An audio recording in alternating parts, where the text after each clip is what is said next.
tenemos que tener en cuenta en la anatomía del húmero los músculos epitrocleares. ¿Cuáles son? Los pronadores del redondo, el palmar mayor. Oiga, una pregunta, hablando de todo, me acabo de acordar. ¿Por qué colocaron en la cartilla cosas de miembro inferior que yo les había mandado? Si no hemos visto miembro inferior.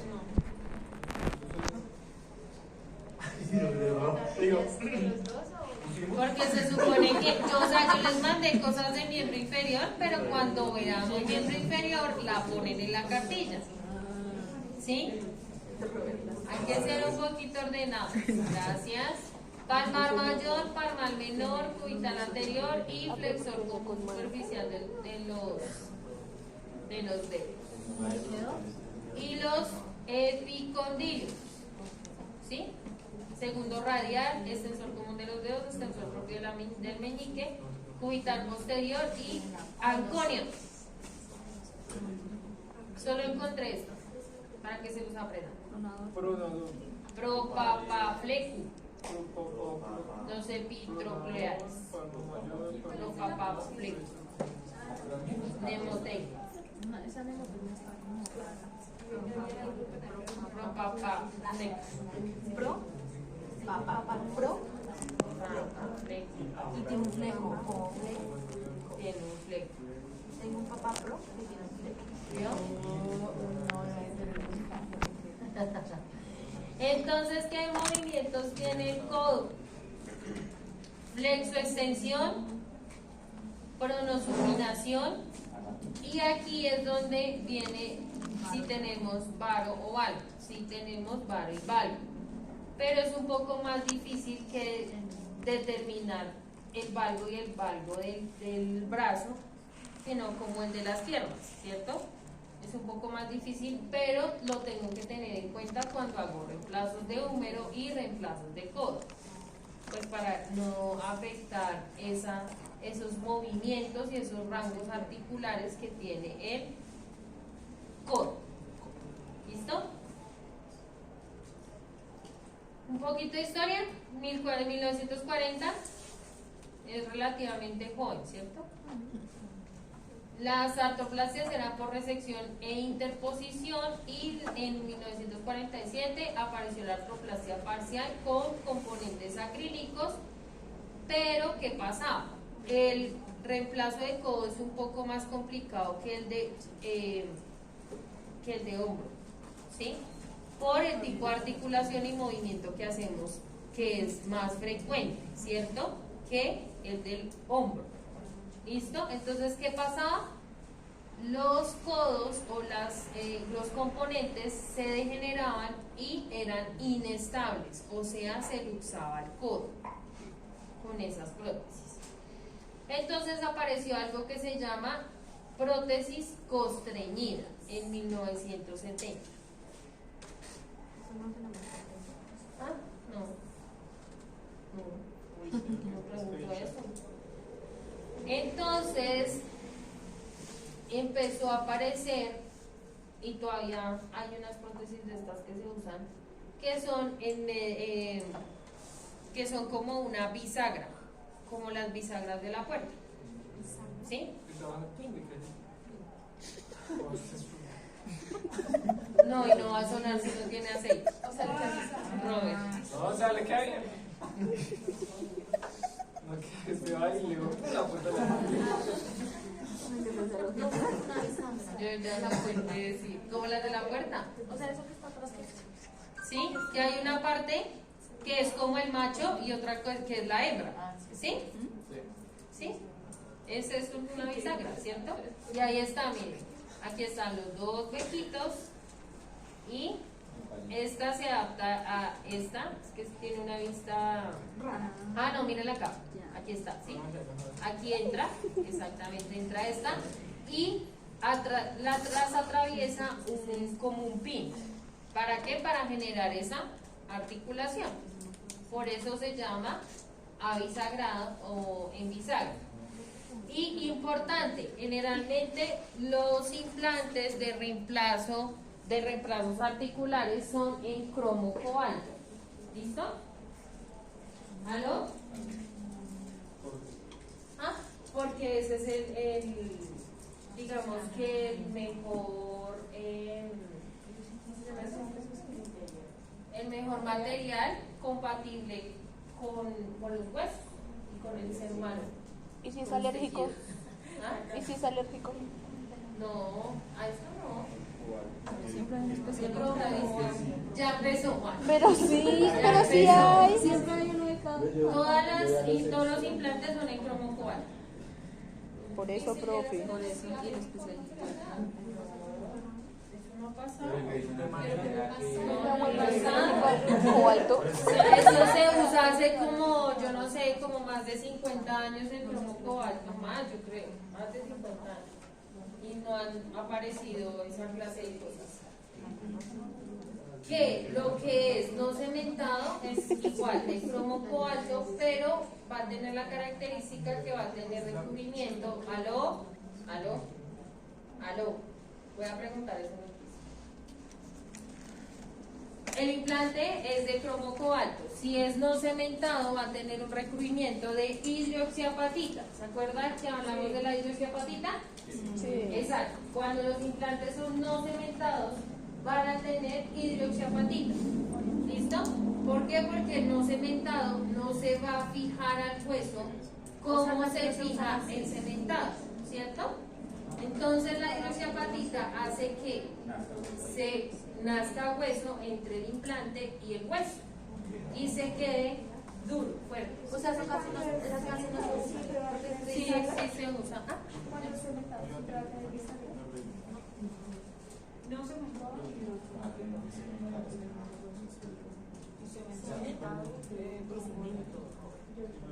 que no uso cemento y no usa. Profe, Por eso se llama cemento. profe. Pero como dices que siempre se usa más, siempre se usa más la No, cementada. depende de el reemplazo. O sea, en el número casi todas son. En el número casi todas son cementadas. O sea,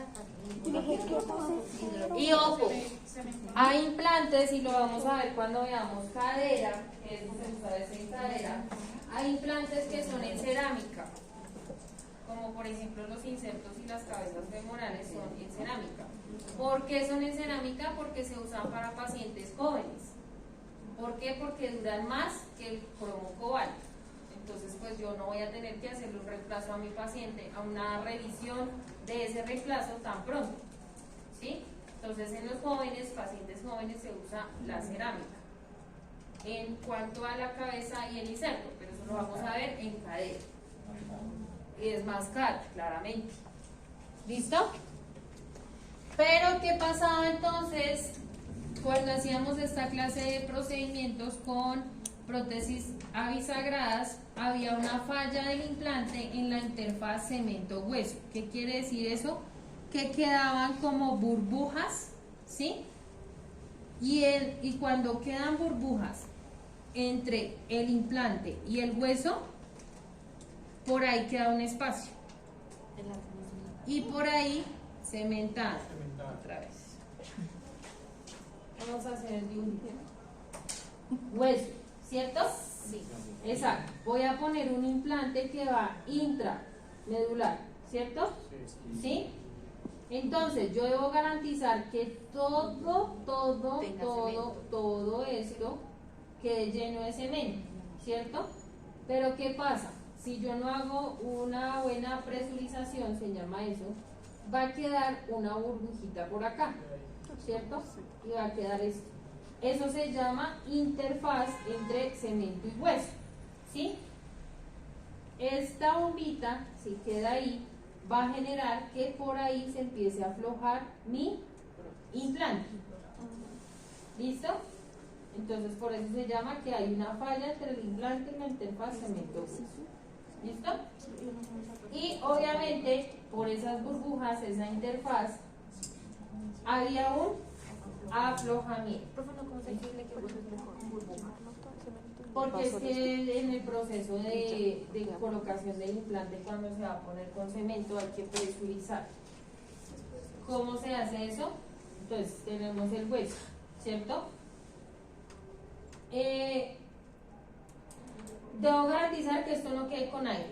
¿cierto? Que cuando entre todo el cemento, salga todo el aire. Entonces, ¿cómo se hace eso? Se pasa una sonda Nelato. Entonces se mete la sonda Nelato, ¿sí? Y vamos metiendo, esto se conecta al caucho de succión, ¿sí? Ah, para que Esto se conecta al caucho de succión. Entonces con una pistola va entrando el cemento y esto lo vamos sacando. O sea, a medida que va entrando el cemento va saliendo la sonda de Nelato. Y vamos haciendo, esto se llama presurización. Y vamos sacando el aire. ¿Para qué? Para que todas las paredes del hueso queden llenas de cemento. ¿Listo? ¿Sí? ¿Entendimos? Eso también hay que hacerlo en hombro cuando hacemos reemplazo de hombro. Y en cadera también. Cuando hacemos reemplazo de cadera cementado. Tenemos que usar cemento. pregunten, no le den miedo. ¿Qué? Profe, de pronto una pregunta estúpida. ¿Qué? No, cualquier pregunta no es ninguna ¿Es un estupidez. cemento normal? ¿O es un cemento Es un especial? cemento especial ¿Sí? para prótesis. Usted estaba preguntando Lo deja ya cementada, sin mover, no empezó el cementada. pesado. Es que él pensó que era un No segmento se de coma segmento. la tapa del enfermo, por favor. No, ya para el Usted dijo que era segmento de segmento, No, segmento. Entonces aparecieron los diseños semicostreñidos. ¿A qué le suena costreñido? Como estreñido. Como estreñido, como sí, como costreñido, como metido, como guardado, como comprimido, ¿sí? Entonces, ese tipo de prótesis no era de pronto tan abisagrado, sino que todos los componentes se juntaban, ¿sí? Y se oprimían, O sea, no por tenía como decirlo mucho así. movimiento. Exactamente. Pero allí igualmente empezamos a tener ¿qué? Aflojamiento, pero ya más reducido. O sea, no como antes que se aflojaban totalmente, sino que ahí ya bajó un poco la tasa de aflojamiento. ¿Listo?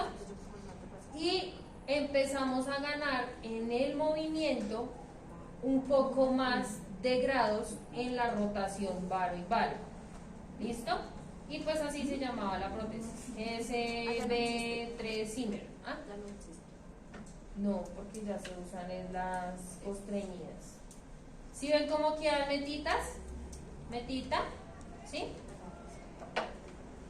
Aquí claramente esta no la veo. Esta no la veo. Porque esa es la cúpula radial, cuando se reemplaza con cúpula radial.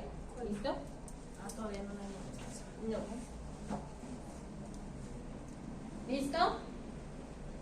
Entonces, las fracturas del húmero distal corresponden al 2% de todas las fracturas, el 15% de las fracturas del miembro superior y el 5% de las fracturas en pacientes osteoporóticos mayores de 60 años. Y son más frecuentes en mujeres. ¿Por qué? ¿Por qué? No sé. Porque nos caemos más, no sé.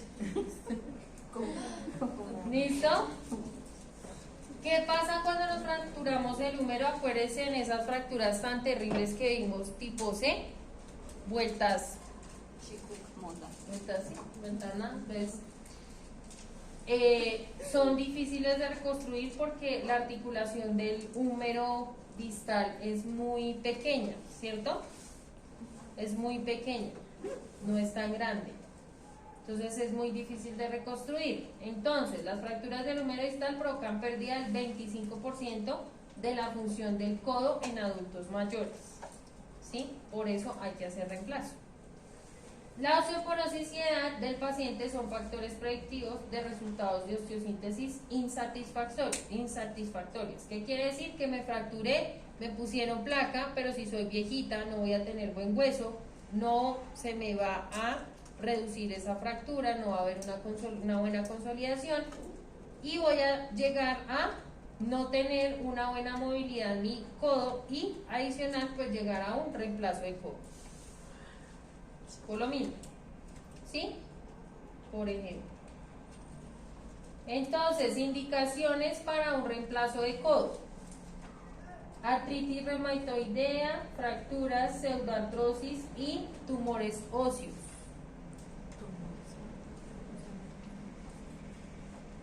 ¿Qué? Osteocondromas.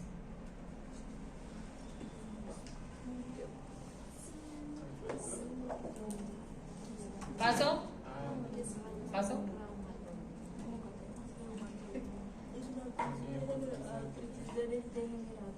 Eso diagnosticaron a mi mamá de eso.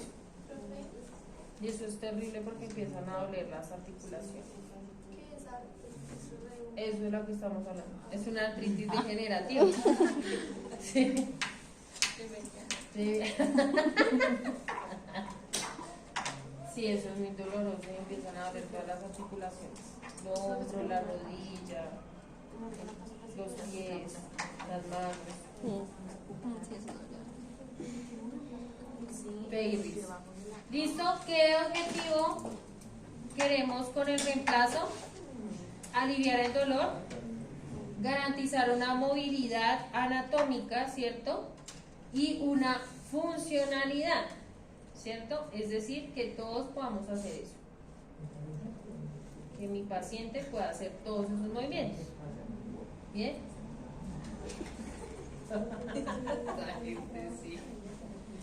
¿Listo? ¿Qué pasa? Es complicado, como les decía, la articulación es muy pequeña y va a depender también como el hombro de la estabilidad ligamentaria y la estabilidad muscular. Entonces hay que tener precaución cuando nosotros abordamos estos pacientes, sobre todo en el abordaje. Estos son los tipos de prótesis. Esos son nombres. ¿Qué? Discovery. Listo. Implantes con bisagra. ¿Qué ventajas tiene este tipo de implante? Asegurar la estabilidad articular. Puede ser utilizado en presencia de insuficiencia ligamentaria. ¿Sí? Puede utilizarse en la presencia de pérdida de hueso severa. Y tenemos mejor rango de movilidad.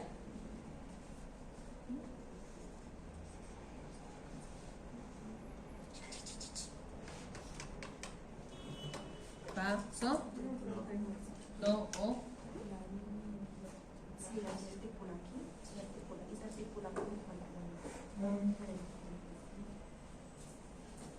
Paso. Listo. ¿Cuáles son las desventajas? Puede resultar en aumento de la tensión de la interfaz. Ahí estamos hablando, ¿cierto? ¿La interfaz qué? ¿Qué era la interfaz? Cemento, hueso, ¿cierto? Extensa invasión del canal, es decir, tengo que invadir mucho el canal para colocar este tipo de prótesis. No se puede utilizar como hemiartroplastia. ¿Qué quiere decir hemiartroplastia? La mitad. O sea, como una artroplastia parcial. ¿Listo? No se puede usar. Vinculación de componentes puede hacer más difícil la implantación. ¿Por qué? Porque tengo que unir la bisagra y que quede perfecta. Entonces, si no queda perfecta, pues mal, ¿cierto? Y pues eso se demora. Lograr que las dos cosas se articulen bien y pasar el pin, pues eso es demoradito, ¿listo? Y hay un posible fallo en el mecanismo del enlace. ¿Listo? Pueden pasar todas esas cosillas. Paso. ¿No? ¿Paso? ¿Sí? ¿Paso?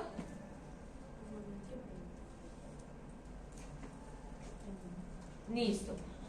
Cuando tenemos, ya, esto es lo mismo. Sí, se repitió. Artroplasia total de codo, implantes sin bisagras. En este tipo de artroplasia los componentes no están vinculados mecánicamente. ¿Sí ven cómo es? Diferente, ¿cierto? Es como la articulación del hombro parecida, ¿cierto? Algo cóncavo y convexo, no más. El mantenimiento de la congruencia de la prótesis depende de la posición adecuada de cada componente y la integridad de los ligamentos y el efecto estabilizador dinámico de la musculatura también viene a jugar ahí un papel muy importante. ¿Listo? Aquí están los implantes que no son con bisagra.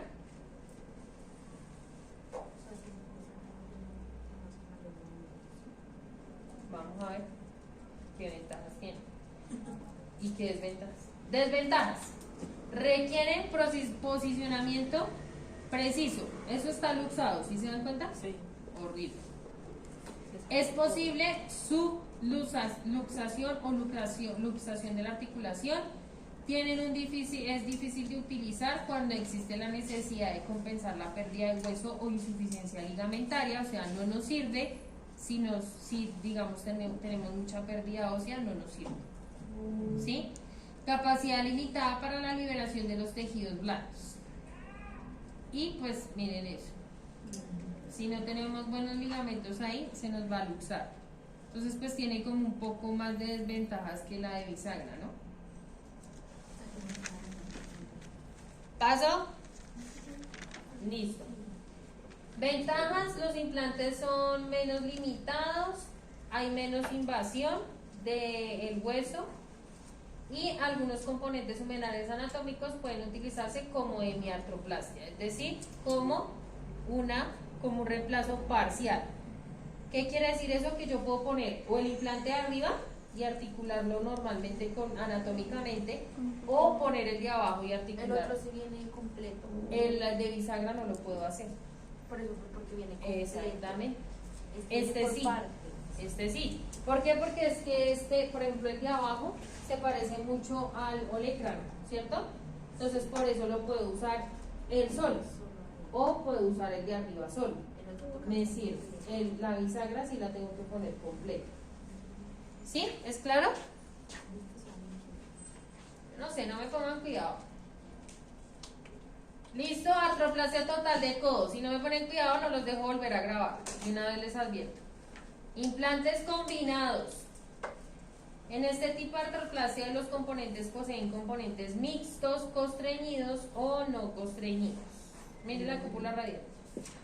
Esto va bonito. Es muy lindo. Listo, y tenemos la clasificación de la AO. ¿Por qué? Porque pues claramente las tipo C, algunas tipo C van a tener que ser para reemplazo, porque no vamos a poder reducirlas, no vamos a poderle poner placa, no vamos a poder colocarle placa. ¿Por qué? Porque si de pronto tenemos un paciente que sea viejito, ¿cierto? Pues no me va a agarrar la placa por ninguna parte. Entonces es mejor irse a la fija y poner un reemplazo. Profesor, ¿cuál es el número 13? 1. Acuérdense que 1, 3. 1 húmero, 3 distal. Gracias. Esta niña. Hoy, ¿qué pasa? ¿Qué pasa? Bienvenida. Otra vez. ¿Esto no se ve? Nada. Pero esto es otro tipo de clasificación de fracturas. Estoy mal con la L hoy. De clasificación de fracturas. ¿Listo? Posición del paciente. Entonces, cuando uno se fractura, si ustedes no han tenido la oportunidad de fracturarse, bienvenidos. Generalmente se forma un hematoma. ¿Cómo se acuerdan que se forma un hematoma? Ese hematoma se ve así. Entonces son los pacientes y ya se me puso a mí el codo. Por eso yo dije, yo tuve fractura, porque así se me puso. ¿Sí? Obviamente hay una inflamación terrible, hay un edema terrible y hay un hematoma que es característico de fractura. Es como negro, ¿sí? Es casi como morado negro, ¿sí? Exacto. Y es grande, es amplio, ¿sí? Así se ve. ¿Y aquí qué tenemos puesto? El torniquete neumático. Nuestro paciente va a estar de cúbito lateral o puede estar de cúbito prono y tenemos como un parecido a los estribos para poner el brazo. ¿Listo? Esa va a ser nuestra posición del paciente. Para el sangrado, claramente eso. ¿Por qué? Porque el codo y ustedes se van a dar cuenta el día que entren a una fractura de codo, a uno ven que siquiera el codo sangra demasiado. Es algo que sangra terrible por todos por toda la agregación que tenemos ahí. Lavamos, chuki chuki chuyu, y se supone que nuestro paciente debe quedar así vestido de lindo. ¿Sí? Solo se le brazo. Solo queda el brazo y le ponen su media de brazo. Aquí pues obviamente tiene media de brazo y un vendaje elástico. Un poquito apretado. ¿Listo? Sí. ¿Listo? Cuando hacemos el abordaje, hacemos un abordaje como medial, ¿cierto? Y lo primero que tenemos que ir a buscar, como siempre, en el número distal, va a ser el nervio ulnar o nervio cubital, ¿cierto? Y lo vamos a reparar así como vimos cuando vamos a hacer la osteosíntesis, ¿cierto? En distal es en radial. Ah, En cubital. Aquí vamos a encontrar los dos. Acuérdense que a este lado encuentro el cubital y a este lado voy a encontrar el radial. ¿Se acuerdan en la de osteosíntesis? Así hicieron las disecciones. Pero ellos buscaron primero el radial y después buscaron este. ¿Listo? Siempre. Siempre porque dejamos sin inervación el cúbito del radio. Vamos a hacer liberación del tríceps, ¿cierto? Es muy importante, acuérdense que el reemplazo depende también de cómo yo trate los músculos, ¿no? La musculatura. Entonces, pues la verdad, lo mejor es no desinsertar los músculos, ¿listo? Pero aquí dice que hay una liberación y hay 29% de falla en el tríceps. Es decir, que se puede soltar cuando se inserta de nuevo. ¿Listo? Vamos a hacer osteotomía del olecrano si no tenemos fractura en el olecrano, ¿cierto? Vamos a hacer un tríceps split, que es esto que está acá, como subirlo, ¿cierto? ¿Sí? ¿Qué es split en inglés? ¿No me acuerdo? Sí. Y un flap del tríceps, el anconio medial y el lateral. ¿Listo? Eso es lo que vamos a hacer. Y ahí está. ¿Qué es esto? El nervio cubital y el nervio radial. Gracias. Muy bien. ¿Listo? Y vamos a encontrar el húmero. ¿Qué es esto? Esa es la cúpula radial. Esa es la cúpula radial. Aquí está el epicóndilo, mírenlo, del húmero. Aquí el resto está desbaratado. ¿Listo? Y esto es parte del olecrano. Muy bien, ¿sí o no? Clarito. Y si dieron cuenta, la paciente era viejita, ¿cierto? Pero era un señor. No, era una señora. Y aquí están nuestros fragmentos. La cupulita radial se la llevó. Empezamos a trabajar, trabajamos el húmero, el cúbito y el radio. Aquí está el radio, aquí está el cúbito. Los trabajamos. Vamos a formar la bisagra, ¿sí? Y a veces pues le colocan del mismo hueso que sale, los arreglan y le ponen a la bisagra también. ¿Ya sabes cómo funciona? Ahí está la respuesta. Miren. Esto se adapta aquí a este huequito, ¿sí? Y aquí se pasa el pin. Entonces aquí muestran pues cómo trabajan con el instrumental de la casa comercial, el soporte técnico, cómo se trabaja cada estructura. Que se cementa y se colocan los implantes definitivos. Ahí están trabajando el húmero y vamos a hacer el sistema de bisagra. Ahí van a poner el implante, miren cómo queda, ¿sí? Este es mi nuevo húmero, ¿cierto? Y luego voy a poner ¿qué es esto? Cúbito, miren el olecrano. ¿Para qué? Para que se adapte aquí el otro y el fin. Exactamente, es así y entra así. Y en medio de estos dos entra un fin. ¿Listo? Ahí está, mírenlo, y aquí está el pin. Y debe quedar bien adaptado. Mírenla, Mírenlo linda. ¿Cómo está la ¿Qué? No, esto es por el morado, por el hematoma que tiene tan terrible. ¿Listo? Lavamos, revisamos movilidad, lavamos, secamos, revisamos hemostasia, cerramos con vicrilito, miren lo bonito.